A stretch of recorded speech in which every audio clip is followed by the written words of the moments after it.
கொத்தங்குடி ஊராட்சியில் குண்டும் குழியுமாக இருப்பதால் சீரமைத்து தரக்கோரி பெண்கள் சாலையில் நாற்று நட்டு நூதன போராட்டத்தில் ஈடுபட்டனர். மயிலாடுதுறை மாவட்டம் தரங்கம்பாடி தாலுகாவிற்கு உட்பட்ட கொத்தங்குடி ஊராட்சி பனங்குடி காலனி தெருவில் சுமார் 30க்கும் மேற்பட்ட குடும்பத்தினர் வசித்து வருகின்றனர். இப்பகுதியில் சுமார் 20 ஆண்டுகளுக்கு முன்பு போடப்பட்ட சிமெண்ட் சாலை மிகவும் பழுதடைந்து குண்டும் குழியுமாக காணப்படுகிறது. மேலும் மழைக்காலங்களில் சேரும் சகதியுமாகி விடுவதால் பொதுமக்கள் கடும் அவதி அடைந்து வருகின்றனர். இதுகுறித்து பலமுறை புகார் அளித்தும் நடவடிக்கை எடுக்கவில்லை என கூறப்படுகிறது. எனவே சாலையை சீரமைக்காத அதிகாரிகளை கண்டித்தும் சாலையை சீரமைத்து தரக்கோரியும் மார்க்சிஸ்ட் கம்யூனிஸ்ட் கட்சியினர் மற்றும் அப்பகுதி பொதுமக்கள் சாலையில் பெண்கள் நாற்று நட்டு நூதன போராட்டத்தில் ஈடுபட்டனர்.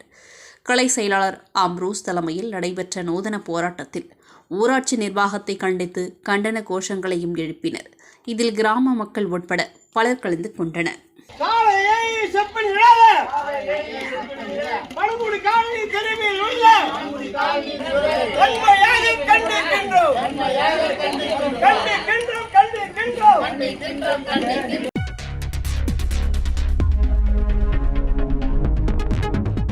செய்திகளை உடனுக்குடன் தெரிந்து கொள்ள வேதா நியூஸ் டைம் சேனலை சப்ஸ்கிரைப் பண்ணுங்க.